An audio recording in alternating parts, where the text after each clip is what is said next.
Welcome to this video. Today, we'll explore an exciting problem titled Max Chunks to Make Sorted.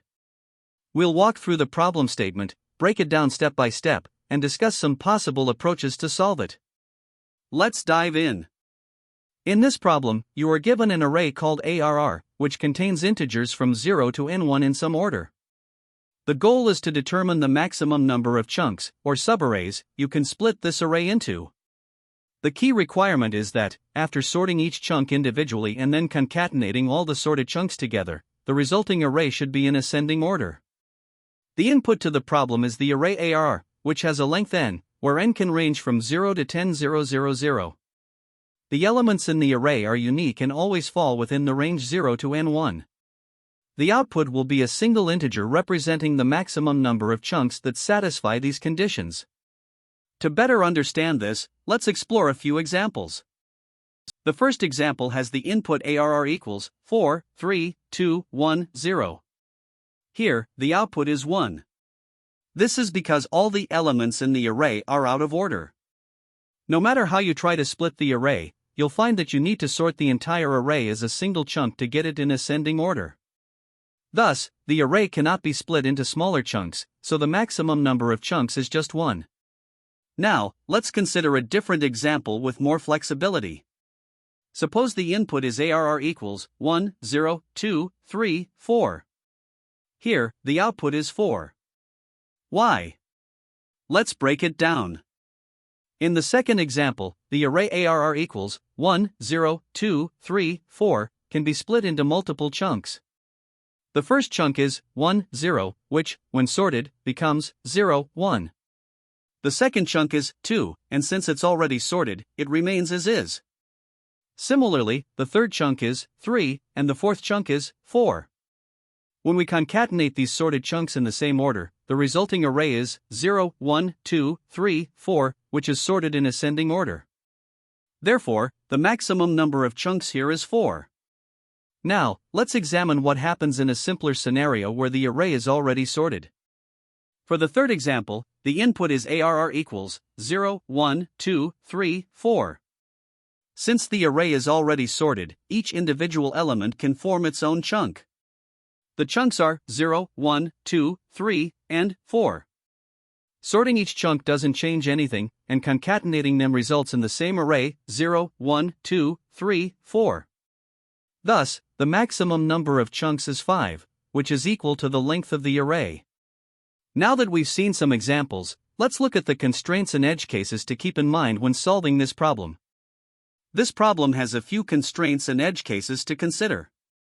First, the length of the array, n, can range from 0 to 10,000, and all elements in the array are unique and fall within the range 0 to n1. For edge cases, if the array is empty, meaning ARR equals, the output is 0 because no chunks can be created. If the array has only one element, such as ARR equals 0, the output is 1 since the single element forms its own chunk. Finally, if the array is in reverse order, like ARR equals n1, n2, 0, the output is 1 because the entire array needs to be sorted as one chunk. Understanding these constraints and edge cases will help ensure your solution is both correct and efficient. To solve the problem, we first considered two approaches. The brute force approach involves dividing the array into all possible subarrays, or chunks, and then checking if sorting each chunk individually and concatenating them results in a fully sorted array. While this method is conceptually straightforward, it's highly inefficient. Generating all possible partitions of an array requires exponential time, leading to a time complexity of O(2 to the power of n).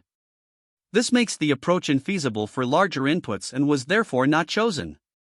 Instead, we opted for an optimized approach based on a key observation: if the maximum value in the current subarray matches the index of that subarray, then all elements in this chunk are in their correct positions relative to the sorted array. This means the chunk can be sorted independently. To implement this, we traverse the array while keeping track of the running maximum value. Whenever this maximum equals the current index, we increment a counter for the number of chunks. This algorithm has a time complexity of O(n) and a space complexity of O(1), making it both efficient and practical for large inputs. By leveraging the constraints of the problem, this approach provides a clean and effective solution. Now, let's focus on the intuition behind this chosen strategy. The core idea is that if the maximum value seen so far in a chunk aligns with the current index, then all elements within that chunk must be in their correct sorted positions. This insight allows us to confidently treat the chunk as independently sortable.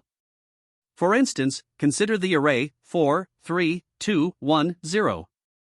Here, the running maximum value equals its index only at the last element, meaning the entire array forms a single chunk. In terms of trade-offs, this approach is significantly faster than brute force, reducing the time complexity from O2 to the power of n to O(n). It is also space efficient, requiring only O1 additional space. However, it's important to note that this method relies on the specific constraint that the array contains all integers from 0 to n1. If this constraint were relaxed, the approach might not generalize as effectively. The key observations here are simple yet powerful. If the maximum value of a chunk matches the index, all elements within the chunk must have appeared, allowing us to count such chunks as we traverse the array.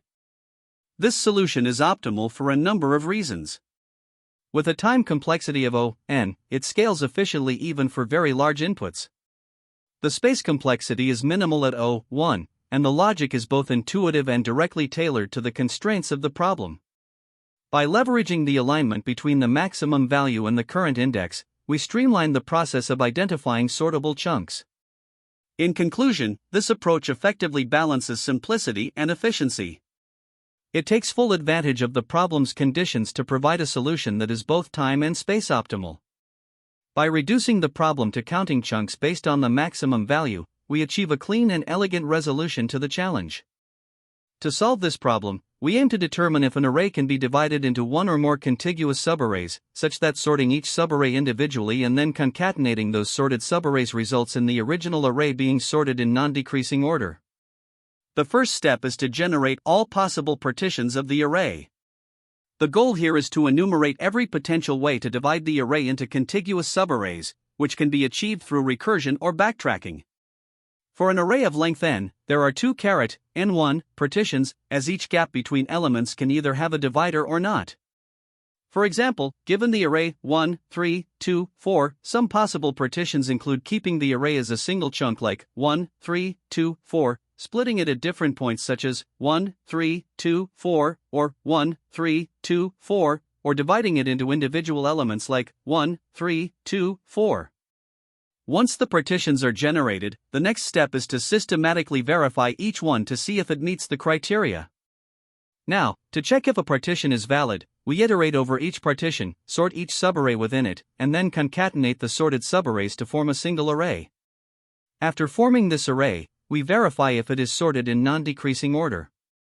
For instance, with the partition 1, 3, 2, 4, we sort the subarrays to get 1, 3, and 2, 4, and then concatenate them into 1, 3, 2, 4. Since this concatenated array is not sorted, this partition is invalid. To optimize this process, we can introduce early termination. If we find that a subarray in the partition is not sorted after sorting, there's no need to continue further checks for that partition. Using a Boolean flag, we can skip unnecessary computations and move on to the next partition. Ultimately, if we find at least one valid partition where sorting and concatenating produces a sorted array, we return true. Otherwise, after checking all possibilities, we return false. To delve deeper, let's consider some key insights about this approach. First, the complexity of generating all partitions is exponential, specifically O2 to the power of n. However, we can reduce this by pruning invalid partitions early using the optimization techniques mentioned. Sorting the subarrays within each partition is efficient for small subarrays, but it does add overhead. The time complexity for sorting a subarray of length k is k*log k. Additionally, concatenating the sorted subarrays and checking if the resulting array is sorted takes linear time, O(n). To implement this, we use specific data structures, an array to store the original input, a list of lists to represent partitions, and a Boolean flag to facilitate early termination. Here's a pseudocode snippet to illustrate the core logic. We start by defining a function to check if an array is sorted. This function iterates through the array and compares adjacent elements. If any element is smaller than the previous one, it returns false. Otherwise, it confirms the array is sorted and returns true. Building on that, we implement a recursive function to generate all possible partitions of the array. This function takes the current index and the current state of the partition as inputs. If the index reaches the end of the array, we append the current partition to a global list of partitions and return. At each step, we have two choices: either add the current element to the last subarray in the partition or start a new subarray. For the first option, we append the current element to the last subarray, call the function recursively for the next index, and then backtrack by removing the element. For the second option, we create a new subarray with the current element, recursively generate partitions for the next index, and then backtrack by removing the newly added subarray. Once all partitions are generated, we iterate over each partition, sort the subarrays, concatenate them, and check if the resulting array is sorted. If any valid partition is found, we return true. If none of the partitions produce a sorted array after sorting and concatenation, we return false. This ensures all possibilities have been exhausted. Let's also consider some edge cases. For an empty array, we return true because an empty array is trivially sorted. If the array is already sorted, it can be returned as a single partition, which also results in true. However, if the array is reverse sorted, we would need n partitions where each element is its own subarray. Finally, arrays with duplicate elements require careful handling to ensure duplicates are considered correctly when verifying the order. In terms of complexity, generating partitions has a time complexity of O(2 to the power of n), sorting subarrays for each partition is O(n * log n), and verifying sorted order is O(n). The overall time complexity becomes O(2 to the power of n** log n). For space, we use O(n) for the recursion stack and temporary partitions. Optimizations can significantly improve efficiency. To make this approach more efficient, there are a few key optimizations. Firstly, pruning invalid partitions early is crucial. If a partition results in unsorted subarrays during verification, we can immediately skip further checks for that partition. Secondly, memoization can be employed to cache results for overlapping subproblems, avoiding redundant computations. This is particularly useful when the same subarray is encountered multiple times during partition generation. Lastly, an iterative approach can replace recursion to reduce the space complexity associated with the recursion stack. By implementing these optimizations, we can handle larger input sizes more effectively and improve the overall performance of the algorithm. The code solves LeetCode problem number 769, max chunks to make sorted using a simple and efficient approach. The idea is to iterate through the given array and track the maximum value encountered so far. Whenever the maximum value matches the current index, it indicates that all elements up to this point can form a valid chunk. This is because the numbers are guaranteed to be sorted within this segment when split and sorted individually. Explanation. 1. Initialization. Two variables are initialized. Max_scene tracks the maximum value encountered during the iteration. Chunks counts the number of valid chunks. 2. Iteration. The for loop iterates through the array with both the index I and value number. Within the loop, max_scene is updated dynamically to hold the highest value encountered so far. A condition checks if max_scene equals I. This condition ensures that all values from the start of the array to the current index I are within their correct positions when sorted. 3. Chunk increment. If the condition is met, it signifies the end of a valid chunk, and the chunks variable is increment. 4. Return. Finally, the chunks variable is returned, representing the maximum number of chunks the array can be divided into. Complexity. Time complexity, O(n), as the solution involves a single pass through the array. Space complexity, O(1), as no additional data structures are used. This approach is efficient and handles edge cases, e.g., already sorted arrays, single-element arrays, seamlessly due to the nature of the maximum value tracking mechanism. This is the Java implementation for LeetCode problem number 769, max chunks to make sorted. The logic mirrors the Python implementation, using a loop to track the maximum value seen so far and incrementing the chunk count when the maximum matches the current index. Key differences include explicit type declarations in Java and the use of the math.max method instead of the built-in max function in Python. To understand the solution, let's take the array ARR equals 4, 3, 2, 1, 0, and analyze it step by step. Initially, we define two variables, max_scene, which keeps track of the maximum value encountered so far, and chunks, which counts the number of chunks we can form. Both are initialized to 0. In the first iteration, where the index is 0 and the value is 4, we update max_scene to the maximum of its current value, 0, and the current number, 4. This results in max_scene equals 4. Since max_scene is not equal to the current index, no chunk can be formed yet, so chunks remains 0. Moving to the second iteration, with an index of 1 and a value of 3, max_scene remains unchanged at 4, as it's still the maximum value we've seen. Again, max_scene is not equal to the index, so no chunk is formed, and chunk stays at 0. In the third iteration, the index is 2 and the value is 2. Here, max_scene remains at 4, as it is still greater than the current value. Since max_scene does not equal the index, no chunk is formed, and chunks remains 0. In the fourth iteration, where the index is 3 and the value is 1, max_scene still holds at 4. Once again, max_scene is not equal to the index, meaning no chunk can yet be formed. Finally, in the fifth iteration, we have an index of 4 and a value of 0. At this point, max_scene remains 4, and now it matches the index, which means we can form a chunk. We increment chunks to 1. With no more elements left to process, the final output for this array is 1 chunk. Now, let's analyze a new example with the array ARR equals 1, 0, 2, 3, 4.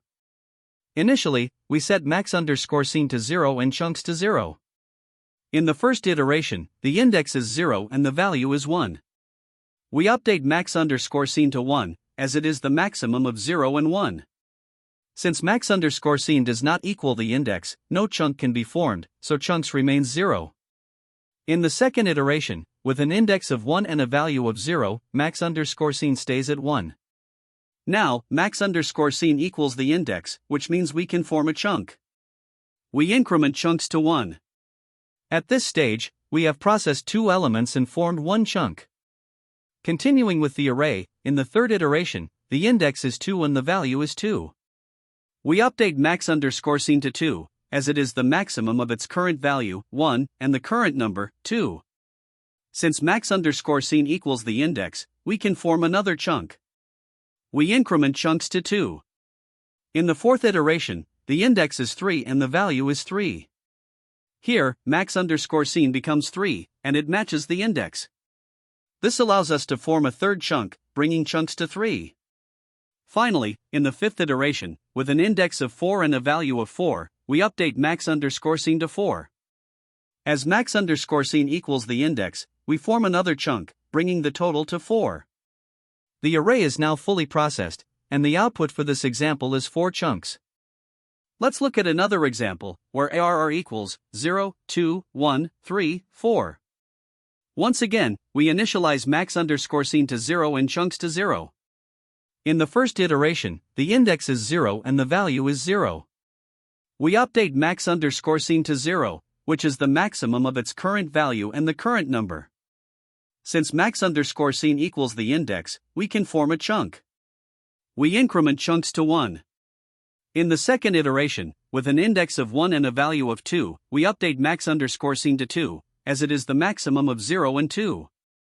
However, max_scene does not equal the index, so no chunk is formed, and chunks remains 1. Continuing with this example, in the third iteration, the index is 2 and the value is 1. Here, max_scene remains at 2, as it is still greater than the current value. Since max_scene equals the index, we can form a chunk and increment chunks to 2.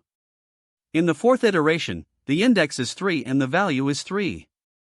We update max_scene to 3, which matches the index. This allows us to form another chunk, increasing chunks to 3. Finally, in the fifth iteration, the index is 4 and the value is 4. We update max_scene to 4, and since it matches the index, we form a fourth chunk. The total number of chunks for this example is 4, which is the final output. Here, we analyze the time complexity of the solution. To begin, the initialization of the variables max_scene and chunks is a straightforward operation that takes constant time, or O1. Next, the algorithm iterates through the array ARR using a single for loop. If the array has n elements, this loop will run exactly n times. Within each iteration, three key operations are performed. First, we compute the maximum value between the current max_scene and the current element number, which is an O1 operation. Second, we compare this maximum value with the current index I, which is another O1 operation. Finally, if the condition is satisfied, the chunks variable is increment, which also takes O1 time. Since each of these operations is constant time and the loop runs n times, the total time complexity of the solution is O(n). Now, let's look at the best, average, and worst-case scenarios for time complexity. Regardless of the input, whether it's sorted, reverse-sorted, or random, the algorithm processes each element exactly once without any nested loops or additional branching. This ensures that the time complexity remains O(n) in all cases. Moving on to space complexity, we analyze the memory usage of the solution. The input array ARR is provided externally and is not modified, so its memory usage does not contribute to the algorithm's space complexity. The only additional memory used comes from the two integer variables, max_scene and chunks, which require constant space, or O1. Since no other data structures are used and no additional memory is allocated, the space complexity of the solution is O1. Let's compare this optimized solution to a brute force approach. A naive method might involve generating all possible partitions of the array, verifying each partition to see if it forms valid chunks, and counting the maximum number of such partitions. This would require iterating through all possible subsets of the array, which grows exponentially with the size of the input. The time complexity for this approach would be O2 to the power of n, and the space complexity would also be O2 to the power of n, or more due to the need to store subsets and intermediate results. In contrast, the optimized solution avoids these inefficiencies by using a simple linear traversal of the array. By leveraging the condition max_scene == I, it eliminates the need for subset generation and additional validations. This results in a time complexity of O(n) and a space complexity of O1. Mathematically, this is the most efficient solution for this problem, as it processes each element in constant time and uses no extra space beyond a few variables. When solving this problem, there are a few common pitfalls to watch out for. First, overlooking edge cases can be a major issue. Scenarios like empty arrays, single-element arrays, or arrays that are already sorted are easy to miss but critical to handle.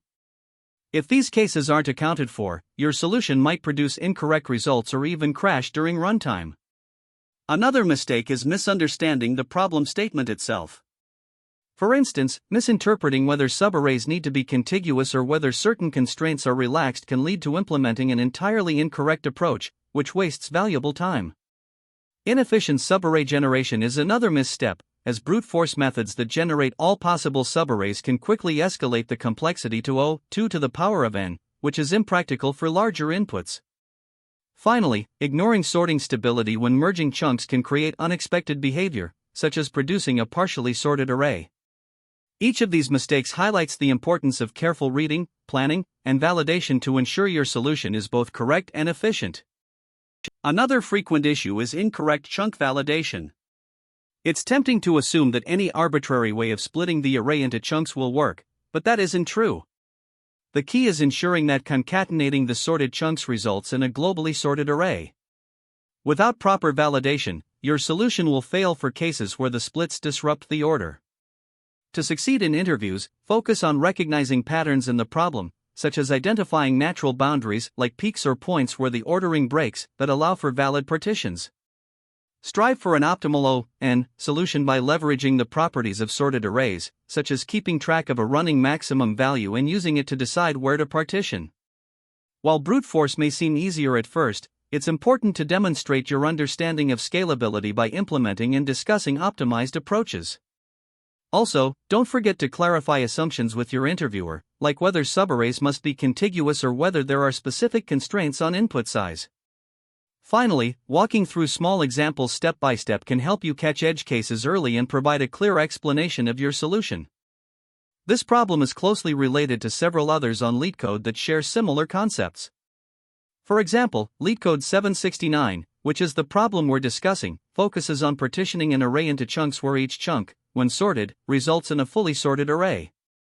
A variation of this is LeetCode 768, which introduces duplicate values, making the chunking process slightly more complex. Another related problem is LeetCode 56, merge intervals, which involves combining overlapping intervals and shares similarities in terms of managing boundaries and order.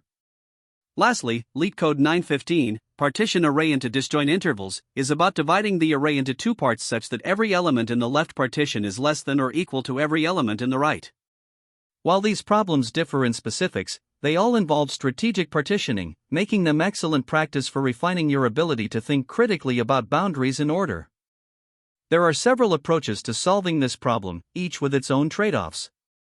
The brute force approach involves generating all possible subarrays, sorting each one, and then concatenating them to check if the final array is sorted. While this method might be simple to implement, it's highly inefficient, with time complexity ranging from n squared to 2 to the power of n. A more efficient option is the greedy approach, which involves iterating through the array while maintaining a running maximum. You partition the array at points where the maximum value so far is less than or equal to the minimum value in the next segment. This approach is efficient, with n complexity, but requires careful handling of edge cases. Another alternative is using prefix and suffix arrays. By pre-computing the maximum values up to each index and the minimum values from each index onward, you can efficiently identify valid partition points. This method is also time efficient at n, but comes with a slight increase in space usage. Each of these approaches has its strengths, and understanding their trade-offs will help you choose the best one for different scenarios. Great job following through. In this video, we tackled the max chunks to make sorted problem, discussed a brute force approach, and reviewed its complexity. Remember the key takeaways: breaking problems into smaller chunks can simplify complex tasks, and practice is the key to mastering coding challenges. Thanks for watching, and I'll see you in the next one. That's the end of this tutorial. I hope you found this explanation helpful for understanding the solution to this LeetCode problem. If you enjoyed this content, please consider subscribing to the channel for more coding tutorials and solutions. Feel free to leave a like if this video helped you, and don't hesitate to comment with any questions you might have. Thanks for watching, and happy coding!